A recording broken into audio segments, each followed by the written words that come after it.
Poprosil som niektorých z používateľov programu, aby vyjadrili svoje skúsenosti s používaním programu Dr. Alter. Tu sú ich názory. Volám sa Michaela Holiaková a venujem sa alternatívnej medicíne už viac ako 5 rokov. Svoju prácu toho času vykonávam v Nitre a v Leviciach. Odbornú konzultáciu som poskytla už viac ako 700 klientom. Keďže sa veľká časť klientov opakovane ku mne vracia, už v začiatku svojej práce som pochopila, že budem potrebovať veľmi starostlivý spôsob evidencie. Je pre mňa dôležité, aby som mala všetky potrebné údaje o klientovi stále po ruke.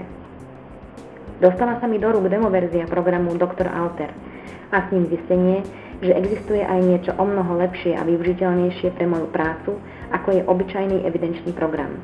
Hneď ako som si program Dr. Alter prezrela, vedela som, že je to to, čo k mojej práci potrebujem.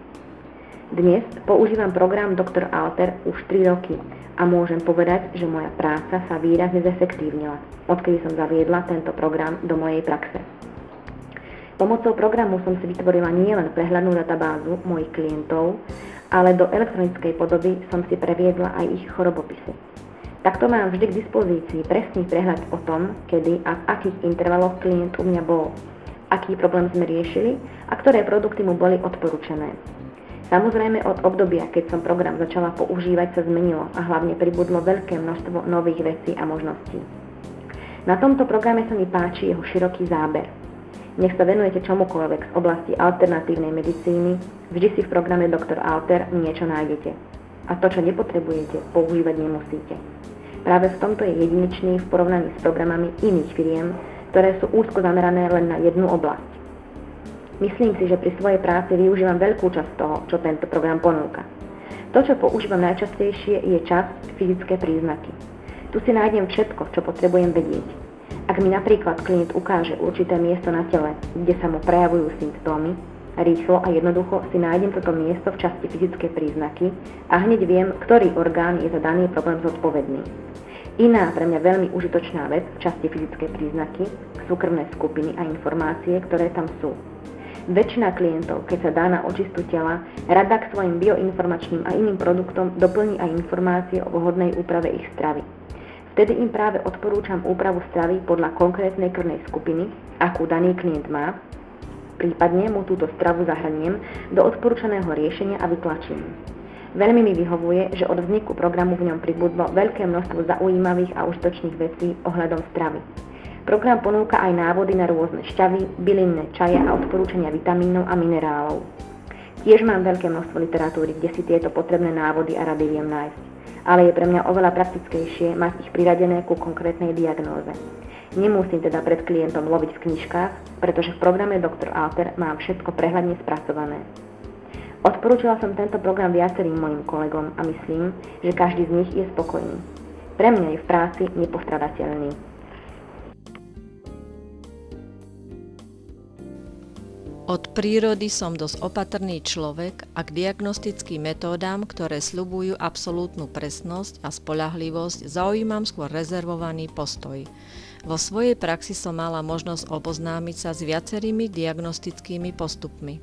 Mnohé z nich sa u pacientov aj terapeutov stretli s veľkým nadšením, prax však tieto očakávania nepotvrdila. Na našom aj svetovom trhu sa to vyšetrovacími metódami, ktoré používa alternatívna medicína, doslova hemží. Je príznačné, že každý nový tvorca je presvedčený, že na trh priniesol produkt, ktorý je natoľko spoľahlivý, že s jeho výstupmi možno narábať absolútne bez obáv. Pri podrobnom štúdiu histórie medicíny a diagnostických metód však zistíme, že každé takéto presvedčenie sa skôr či neskôr ukázalo ako mylné.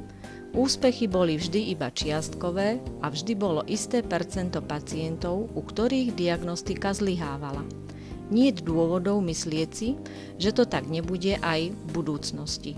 Hodnotenie zdravotného stavu totiž nikdy nebude objektívne, už aj preto, že vždy bude potrebné brať do úvahy individuálne rozdiely medzi pacientami.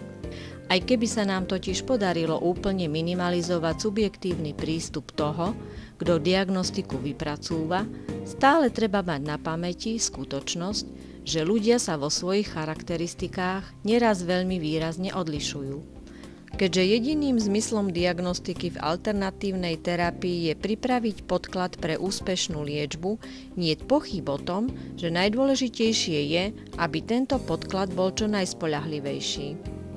Diagnostický program Dr. Alter svojou koncepciou zodpovedá zámerom autora priniesť na trh metódu, ktorá sa na pacienta pozerá z niekoľkých uhlov. Skutočnosť, že v sebe zahŕňa niekoľko diagnostických postupov, umožňuje veľmi dôležité porovnanie a tým samozrejme aj relevantnejšie výsledky. Cenná je aj skutočnosť, že program dovoluje výber metódy podľa vlastného uváženia a zároveň poskytuje námety na riešenie konkrétnych zdravotných problémov. Pritom je ponechaný priestor pre terapeuta, ktorý má možnosť doplniť texty o svoje vlastné poznatky a skúsenosti. Takto upravený výstup nesie pečať konkrétneho používateľa, čím terapeuta zároveň zaväzuje k väčšej zodpovednosti. Anonymnosť tu ustupuje do úzadia, čo na prvý pohľad môže zvyšovať obavy zo subjektívnosti. V skutočnosti však práve toto môže byť pre pacientov prínosom, keďže terapeut takto nesie kožu na trh a otvorene prezentuje nielen svoje postoje, ale hlavne úroveň svojich vedomostí. Oceňujem variabilnosť metódy.